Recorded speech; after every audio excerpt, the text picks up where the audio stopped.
All right, so we're going to talk a little bit about hay.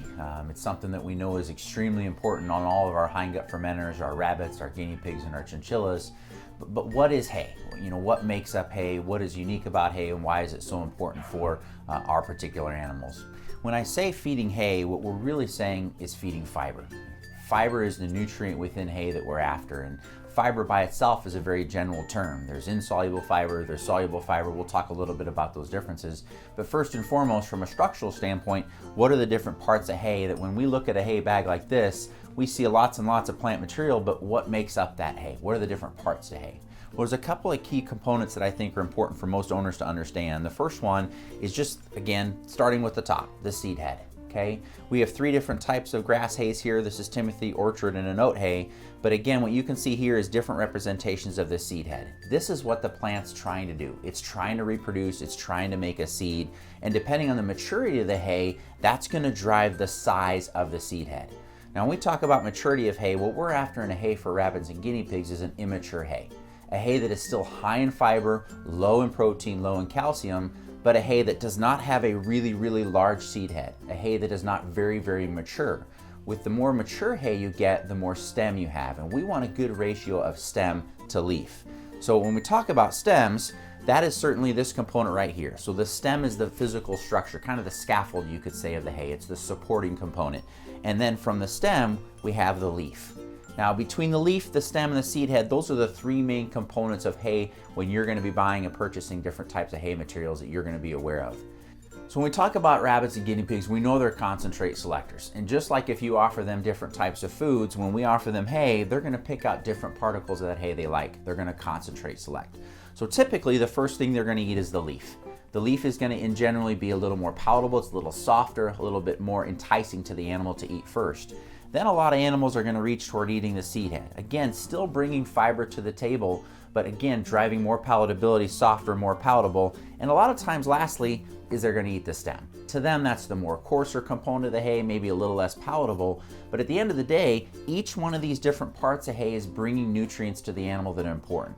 Nutrients that are driven by fiber. Now again, I talked about insoluble and soluble fiber. As we look at more of the plant material that's the stem, that's certainly going to be more of the coarser fiber, more of the insoluble fiber. But the take home is that we want our animals eating all parts of this hay.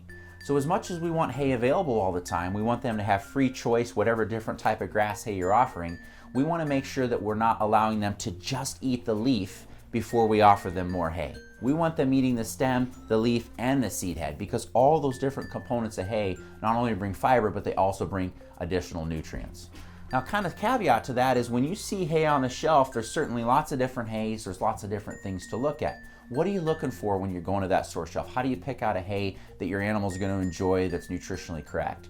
Well, the take home here is first of all the type of hay. In an adult animal, we're going to focus on a grass hay, like a Western Timothy or an orchard or oat hay, or even an organic meadow hay, something that again is high in fiber, low in protein, low in calcium. When we look at that actual grass hay, the first thing that I want to look at is the color. We want a nice green color. And what that tells us is that there's a good chlorophyll content to the hay.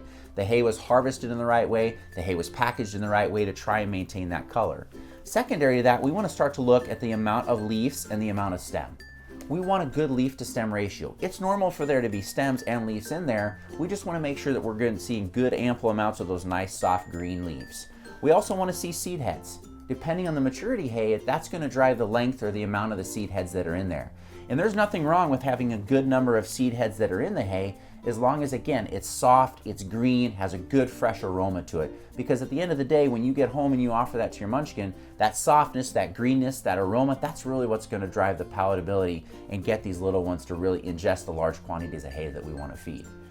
Can't tell you how many times I've had nice, soft, green, supple hay and I've offered it to a rabbit and they've kind of looked at me like, you know, what is this? I'm not going to eat this.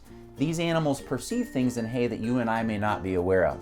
The take home there is that we want to transition between hay bags. I don't ever want to run out of one hay bag and go straight into the next hay bag.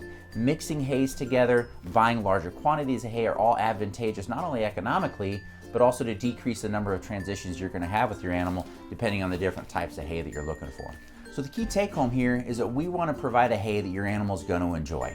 With our adult animals, that's going to be any one of our grass hays. Again, Timothy orchard, oat, organic meadow hay, but we want to focus on a hay that has this nice green color. When you smell that bag, it's got a nice, good, fresh aroma to it, because that's what's going to drive palatability. That's what's going to drive your animal to eat large quantities of hay, which is going to provide those large quantities of fiber that are so important to a hind gut fermenter's GI tract.